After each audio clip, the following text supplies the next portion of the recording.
Lors de son dîner de répétition de mariage, ma cousine s'est levée et a dit « Chaque famille a un échec, le nôtre, c'est elle ». Les invités ont ri. Même son fiancé a acquiescé. Puis un homme en uniforme s'est approché du micro et a dit « Désolé d'interrompre, mais est-ce la mariée ? Nous devons parler de son autre mariage ». Toute la salle est restée muette.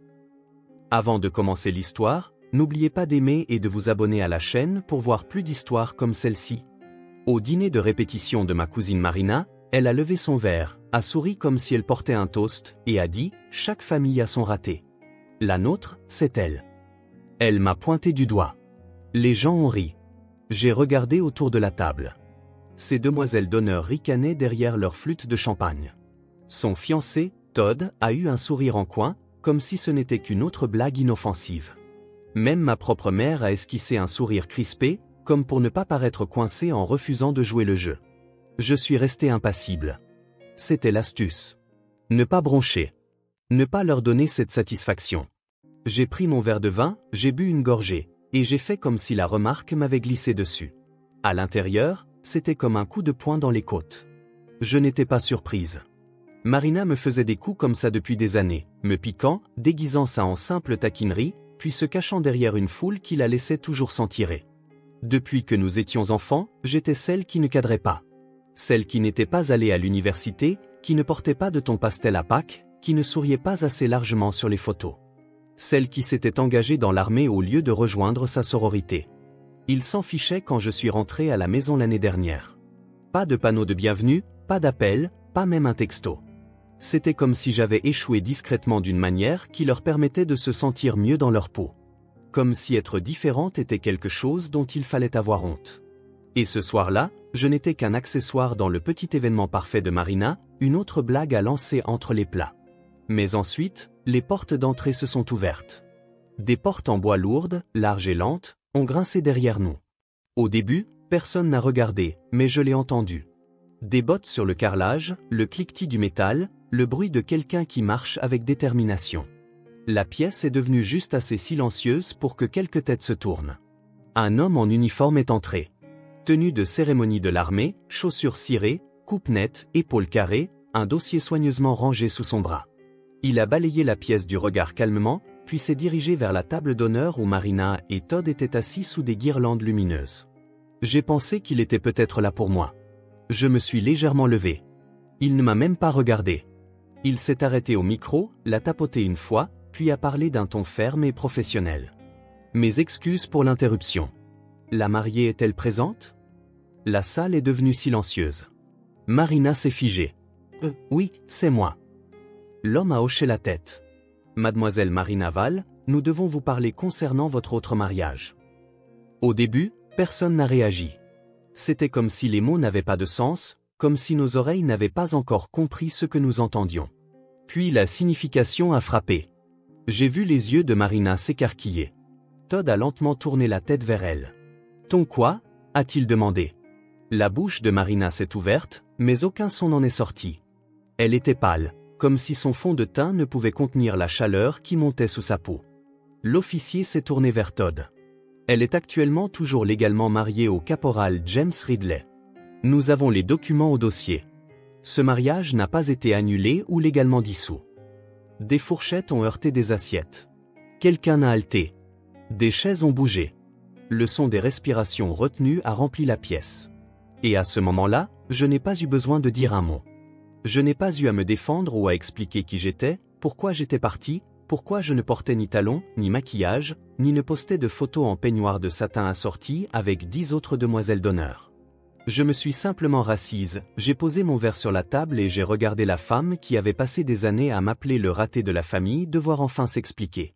Je n'avais pas prévu d'assister au mariage de Marina. Ni à la répétition, ni à la cérémonie, à rien de tout ça. J'avais supprimé l'invitation dès qu'elle était arrivée. Je n'avais pas besoin d'un autre rappel de ma place dans cette famille. Mais mon jeune frère, Jess, a appelé. « Tu devrais venir ?» a-t-il dit. « Tu es parti depuis des années. Montre juste ton visage, mange la nourriture gratuite et rentre chez toi. » Il essayait de faire paraître ça simple, comme si venir ne me coûterait rien, mais je savais dans quoi je mettais les pieds. Le mariage de ma cousine Marina n'allait pas être un événement familial. Ce serait une performance, et on allait me confier un rôle que je n'avais pas choisi. Je suis revenu de mon dernier déploiement il y a 10 mois. J'ai servi 5 ans dans l'armée. 2 missions. Le genre d'expérience qui change complètement votre conception du bruit, du sommeil, de la faim et de ce que signifie aller bien. Mais pour ma famille, je n'étais pas une soldate. J'étais la fille qui n'avait pas fini l'université. Celle qui s'était enfuie au lieu de se ranger. Celle qui était rentrée silencieuse, simple, un peu trop sérieuse à leur goût. J'ai emménagé dans un petit appartement en dehors de Boston et j'ai commencé à travailler dans un bureau de service aux anciens combattants. Rien d'extraordinaire, juste aider les gens à remplir des papiers, à trouver des options de logement, à ne pas se retrouver à la rue.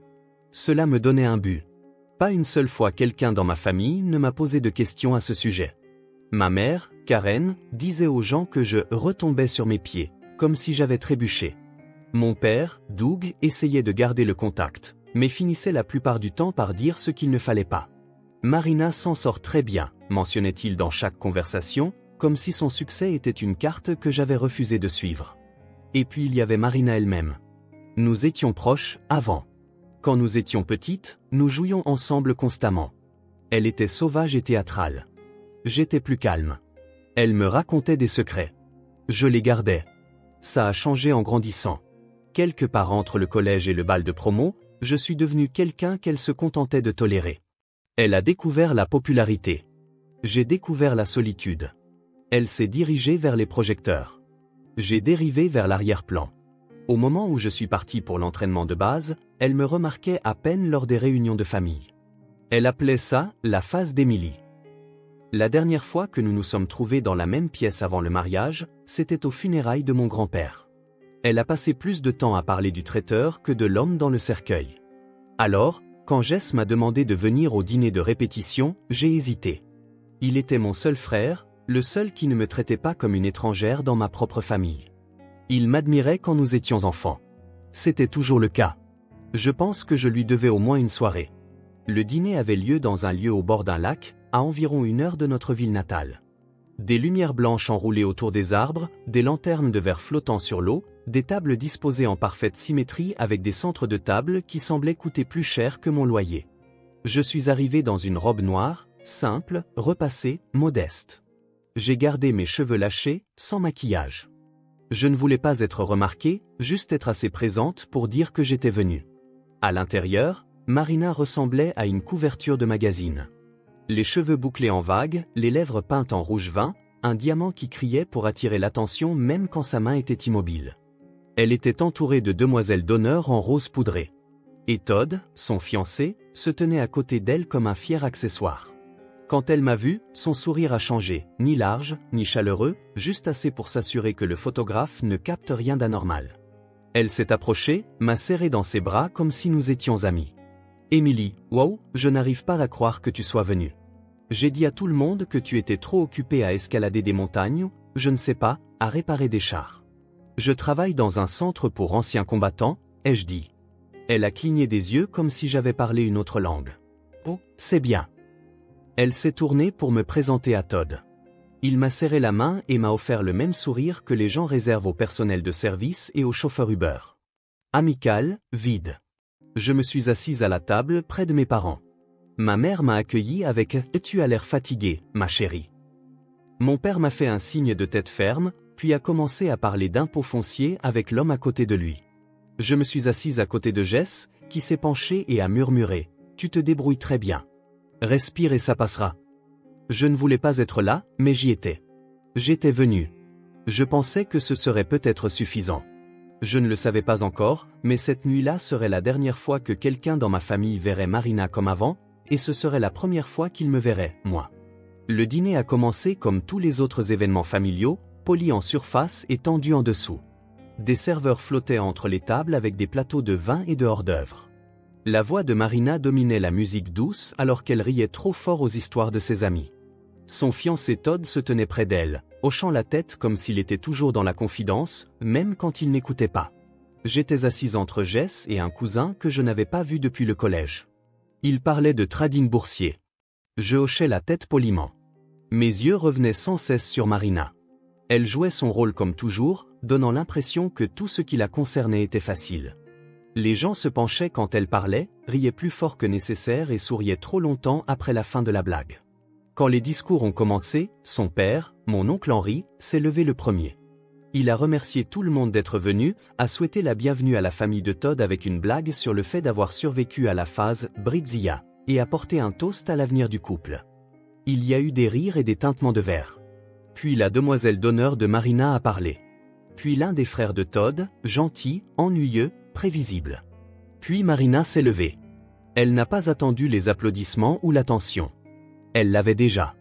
Elle tenait son verre avec une posture parfaite et regardait la pièce comme une reine s'adressant à sa cour. « Je veux juste dire merci », a-t-elle commencé, à tous ceux qui sont ici et qui ont fait partie de nos vies, surtout ceux qui nous ont montré ce qu'il ne faut pas faire.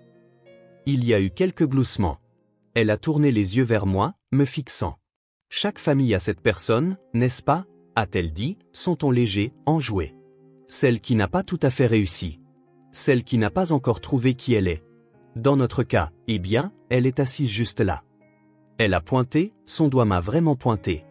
Le rire a déferlé dans la pièce comme une vague. Léger au début, puis plus fort, le genre qui grandit parce que tout le monde a peur d'être le seul à rester silencieux. Je me suis figé. Mes joues sont devenues brûlantes, non pas de gêne, mais de retenue. Je regardais droit devant moi, la mâchoire serrée, la respiration mesurée.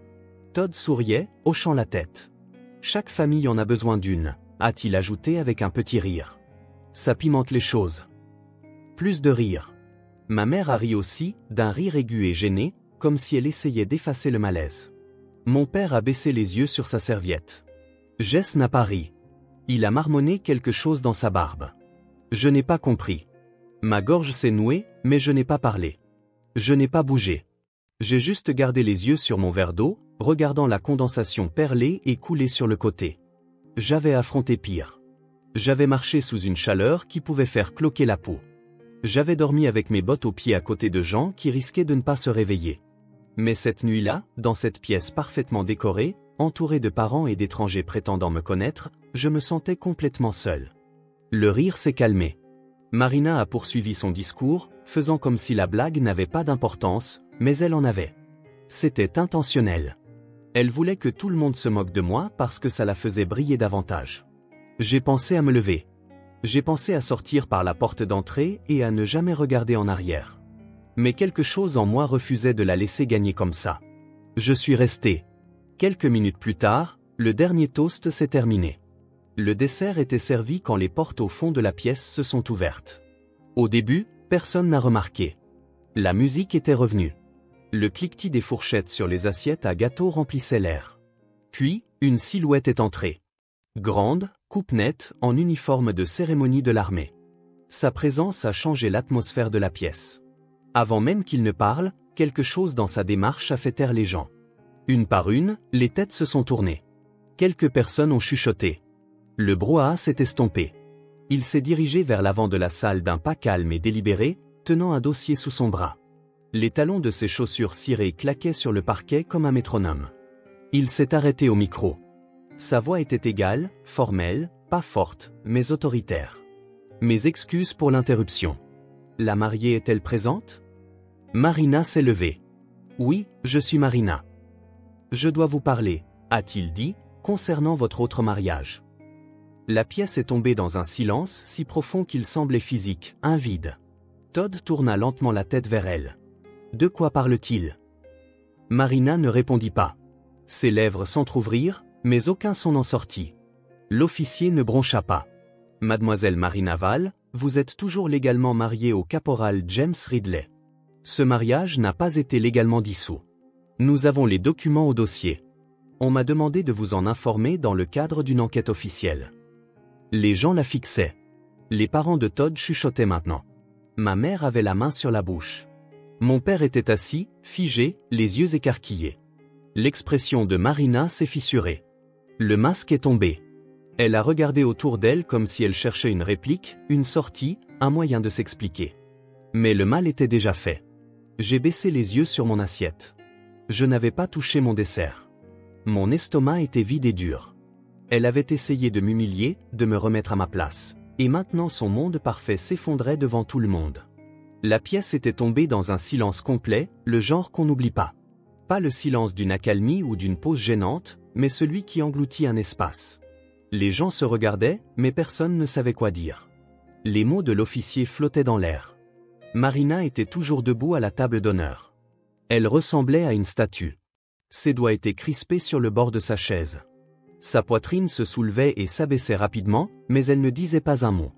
Todd la fixait comme si elle était une étrangère. Ses parents avaient l'air embarrassés. Peut-être en colère, peut-être les deux. Une des demoiselles d'honneur a chuchoté quelque chose qui a fait qu'une autre s'est couvert la bouche. Je n'ai pas bougé. Je n'en avais pas besoin. Pour une fois, je n'étais pas sous le microscope. Je n'avais rien à expliquer. J'étais venu discrètement, j'avais mangé mon repas, j'étais resté à ma place. J'étais venu. C'était tout. Et soudain, c'était plus que suffisant. L'officier a tendu à Marina une enveloppe Kraft. Voici une copie du certificat de mariage. Vous l'avez signé il y a 2 ans dans le comté d'El Paso. Tant que cette situation n'est pas officiellement résolue, vous êtes légalement mariés selon les registres fédéraux. Cela crée des implications juridiques potentielles pour votre cérémonie actuelle. Marina prit le dossier d'une main tremblante, mais ne dit rien. Elle ne pouvait regarder personne. Ses lèvres se sont serrées en une ligne dure alors que les larmes lui montaient aux yeux, mais elle les a retenues. Todd a finalement parlé. C'est vrai? Elle ne répondit toujours pas. Je t'ai posé une question, dit-il, plus fort cette fois. C'est vrai, Marina? J'ai oublié, marmonna-t-elle. Tu as oublié que tu étais mariée. Ce n'était pas réel, dit-elle, la voix brisée. C'était pour l'assurance. Il partait en mission. Nous n'avons jamais vécu ensemble. Ça ne signifiait rien. Todd ne dit rien tout de suite. Il a juste regardé le sol. Puis il s'est retourné et s'est éloigné de la table, passant devant les invités, devant le photographe qui avait arrêté de prendre des photos. Il n'a pas claqué la porte. Il a simplement disparu à travers elle. Marina est restée là, seule.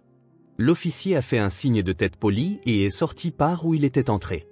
Une fois parti, les gens ont recommencé à s'agiter, chuchotant, regardant autour d'eux, se levant pour débarrasser leurs assiettes ou faire des allers-retours gênés au bar.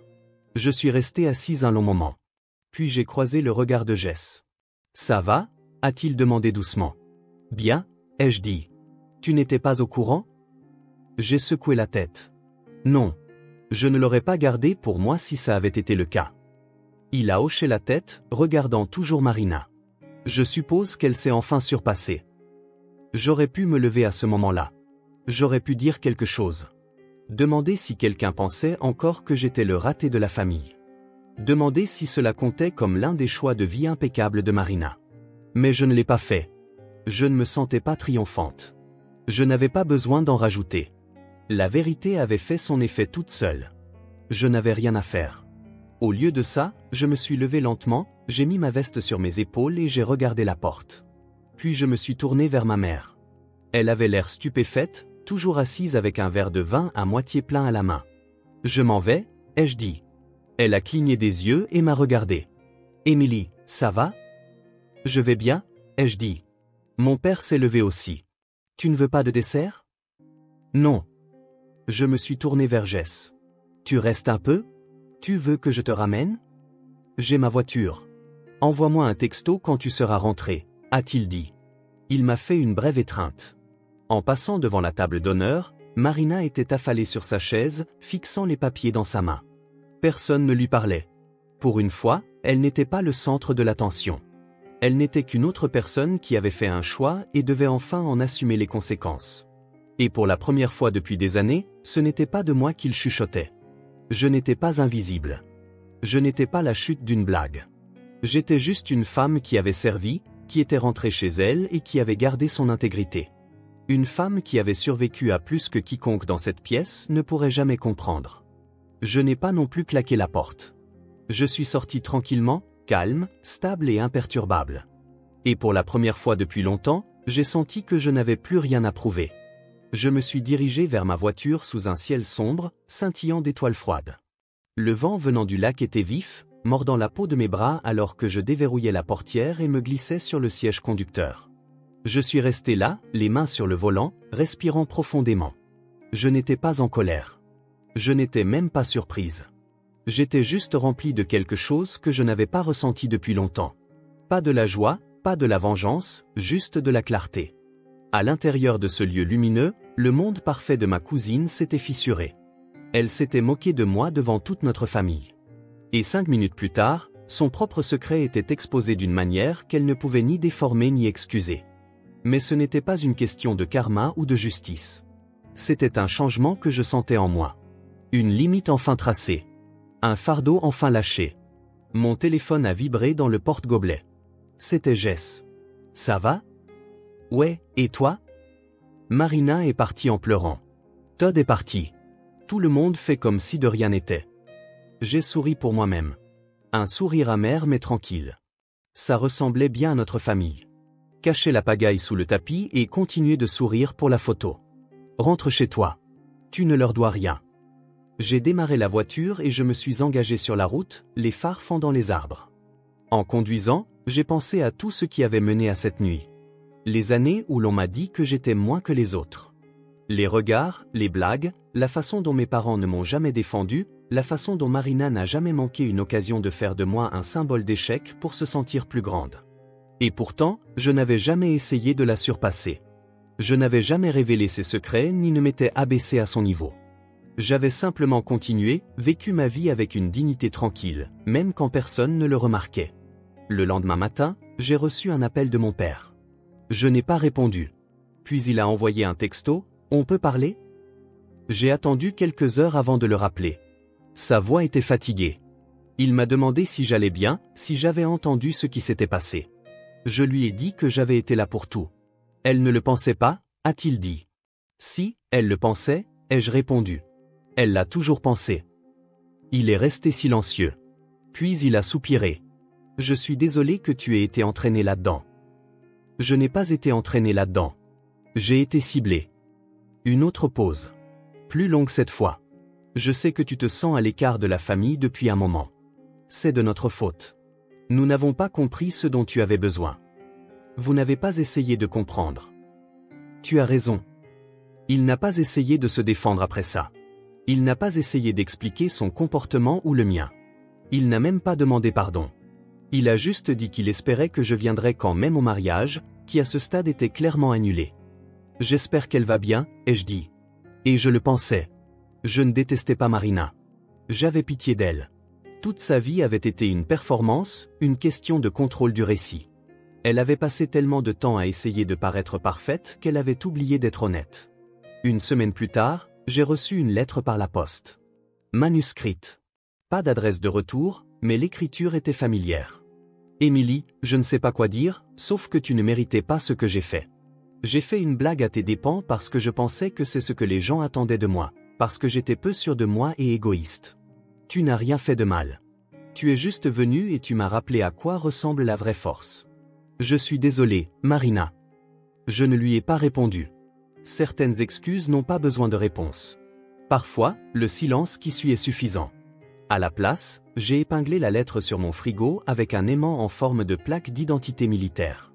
Un rappel, non pas de la douleur, mais de la vérité qui a finalement éclaté.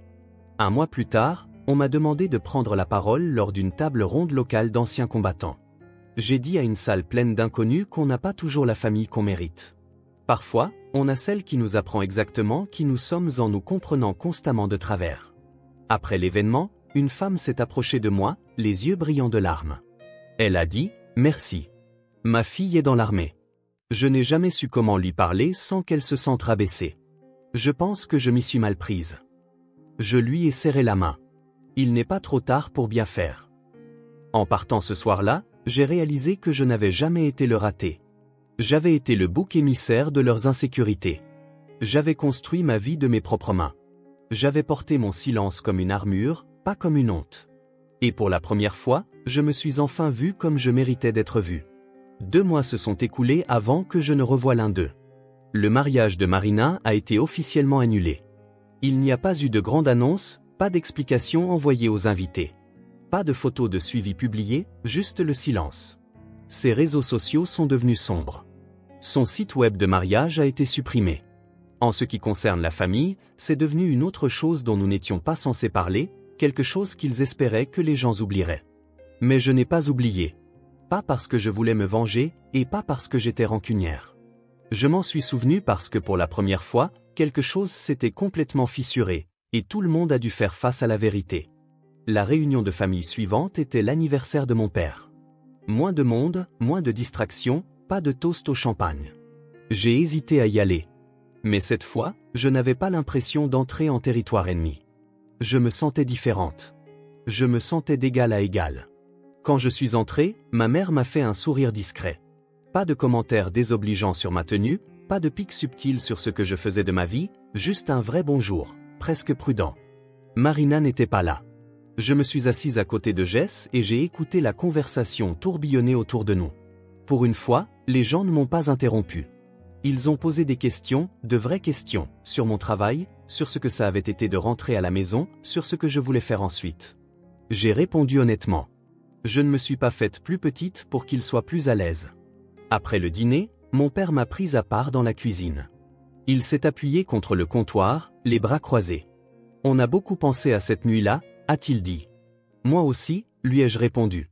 Il m'a regardé, non pas comme un parent essayant de réparer les choses, mais comme un homme voyant sa fille clairement pour la première fois. Je ne t'ai pas défendu. J'aurais dû, pendant toutes ces années. J'ai laissé passer parce que je pensais que ça passerait. Je pensais que c'était inoffensif. Ça ne l'était pas, ai-je dit, mais j'y ai survécu. Et je n'attends pas que quelqu'un me dise que je m'en suis bien sorti. Il a hoché la tête, les yeux humides. Tu t'en es plus que bien sorti. C'était tout ce dont j'avais besoin. Non pas parce que ça réparait tout, mais parce que ça me disait que je n'avais plus à me battre pour être vu. Il avait enfin ouvert les yeux. Je n'ai jamais revu Marina, pas en personne. J'ai entendu dire qu'elle avait emménagé avec une amie dans le sud de l'État et qu'elle avait commencé à travailler comme organisatrice d'événements indépendantes. La famille n'en disait pas grand-chose et je n'ai pas demandé. Son histoire n'était pas la mienne à poursuivre. Mais parfois, je pense à cette nuit. La façon dont toute la salle a ri quand elle m'a traité de raté, et la façon dont ils se sont tous figés quand son mensonge a fait surface. Pas parce que j'avais besoin de revivre le moment, mais parce que cela me rappelait quelque chose d'important. Il y a des gens dans ce monde qui feront tout ce qu'ils peuvent pour vous définir par votre pire journée, votre moment le plus difficile, votre saison la plus calme. Ils vous décortiqueront pour se sentir plus complet. Et si vous les laissez faire, ils écriront votre histoire sans votre consentement. Mais le silence n'est pas une faiblesse. Parfois, le silence est une force. Parfois, c'est la chose la plus bruyante dans la pièce. Cette nuit-là, je ne me suis pas défendu. Je ne me suis pas battu. Je n'en avais pas besoin. La vérité s'est défendue pour moi. Les gens disent toujours que les liens du sang sont les plus forts, mais ils oublient le reste de ce dicton. La version complète, le sang de l'alliance est plus épais que l'eau de la matrice. Cela signifie que la famille que vous choisissez, les personnes aux côtés desquelles vous versez votre sang, sont parfois plus importantes que celles dans lesquelles vous êtes né. Ma famille ne savait pas quoi faire de moi parce que je ne rentrais pas dans le moule. Mais j'ai arrêté d'avoir besoin de m'y conformer. J'ai commencé à construire une vie qui ne dépendait pas de leur approbation. Je l'ai construite avec le service, avec l'intégrité, avec le courage. Et à la fin, je n'ai pas eu à devenir quelqu'un d'autre pour être digne. J'ai juste dû arrêter de me faire petite pour des gens qui ne pouvaient pas me voir. Maintenant, quand j'entre dans une pièce, je n'espère pas leur respect. Je l'attends. Et quand quelqu'un me traite de raté, je souris parce que je sais mieux que ça. Si cette histoire a signifié quelque chose pour vous, si vous vous êtes déjà senti négligé, sous-estimé ou réduit au silence, j'espère qu'elle vous a rappelé que votre valeur n'est pas mesurée par la façon dont les autres vous voient. Elle est définie par la façon dont vous vous tenez quand personne n'applaudit. Vous n'avez pas à prouver votre valeur aux gens qui refusent de la voir. Tenez-vous droit malgré tout. La force tranquille parle plus fort quand le monde s'attend à ce que vous restiez petit. Si vous vous êtes connecté à cette histoire, donnez un like à la vidéo. Partagez-la avec quelqu'un qui a besoin de l'entendre. Et faites-moi part de vos réflexions dans les commentaires. Avez-vous déjà été le mouton noir de votre propre famille? Je lis tout le monde. Et si vous voulez plus d'histoires vraies comme celle-ci sur la vérité, la résilience et la rédemption, assurez-vous de vous abonner à la chaîne et d'activer la cloche pour ne jamais en manquer une. Merci d'avoir regardé. Restez fort, gardez les pieds sur terre et écrivez votre propre histoire.